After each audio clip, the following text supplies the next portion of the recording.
Ay mga sipag, magandang araw po sa ating lahat. So sir kasi mga sipag, no, yung isang content creator po mga sipag, siya po ay hindi na monetize ang kanyang content video po mga sipag, no, dahil po sa video na ito nagkaroon po siya ng violation. So ano ba itong video na ito mga sipag? So ito yung dapat yung malaman mga sipag, no, maging aware po kayo dapat sa i-upload nyo po mga content video, kung ano yung mga bawal o hindi po ma-monetize ni Facebook po mga sipag, yung mga ini-monetize na po ni Facebook, yung mga eligible video po, yung pasado po sa policy po ni Facebook. So bibigyan ko kayo dito ng tips mga sipag, bibigyan ko kayo dito ng kaalaman para maging aware po ang bawat isa, para maiwasan po yung hindi po masayang ang ating mga effort na ina-upload po ng mga video na masasayang lang po mga sipag. So gaya nito kay Sir Pabs Jr. Kapasitay, shout out Sir Pabs. So siya dito mga sipag, sabi niya dito, Kuya Chris Idol, pa-help naman po, pa-explain po bakit ganito hindi po earning to post ko about sa sunog. Original video ko naman yan.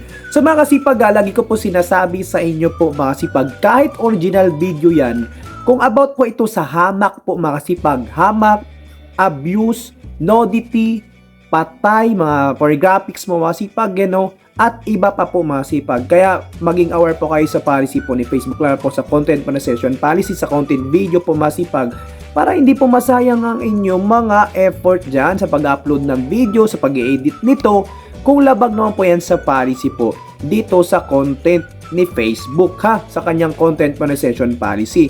Ganito mga sipag, ito po yung pinost, niya, sunog. So alam mo po natin mga sipag, gusto po natin magkaroon ng maraming views ito, mga accident, maraming views, mga patay, maraming views ito, mga sunog, maraming views ito, yung mga skandal, maraming views ito mga kasipag, gaya na lang po ng mga previews na mga viral po, yung gaya na po nagmumura, nagwawala na talagang mga tao.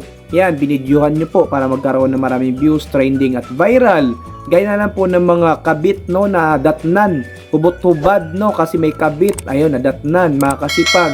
So magkakaroon ka po dyan ng violation po. Pag once na meron po itong mga nailabag sa policy, gaya na ng hubad na yun, makikita yung mga puwet or something na mga so mga part na masisela na hindi na pwede ipakita, mga kasipag, magkakaroon ka pa po dyan ng unoriginal content kundi sa'yo. Pero dito kay Sir Pabs, sa kanya, pero sunog yan Sir Pabs, isa yan sa ayaw din po ni Facebook, yung nudity, patay, yan mga kasipag, minsan i-hide pa nga yan ni Facebook Kaya iwasan nyo po, maging aware po kayo sa i-upload nyo pong video dito mga kasipag, Kaya magbasa po kayo doon sa policy po ni Facebook. Masasayang lang po ang ina-upload nyo pong video, yung effort nyo pong pagbibideo dyan dahil gusto nyo pong magkaroon na maraming views, viral. Ayan, kung kayo maka-actual sa mga kabit-kabit o may itak-itak, bawal yan.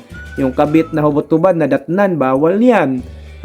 Kaya nga yung mga pakitang baril, bawal din yan po masipag, Kasi dito tayo sa haras, pagbabanta, pagmumura, bully, mga kasipag, pagnanasa, pagtatangka, o ano pa man yan bawal po yan kay Facebook. Pag once na ma-detect yan, automatic, magkaroon kayo ng violation, ito pa ay talagang hindi ma-monetize at ang inyong mga account. Sayang lang po yung channel nyo tsaka yung account nyo. Lalo po yung mga bata dyan. So bawal po yan Huwag po tayo basta-basta hubad-hubad dyan.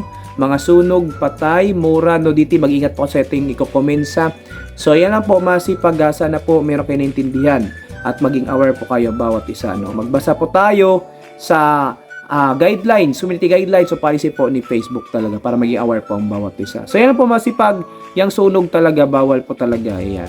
So yan po i-share ko sa inyo dito masipag, kung bakit hindi ito na i-monetize itong video na to at maging dahilan pa na magkaroon ka ng violation dyan.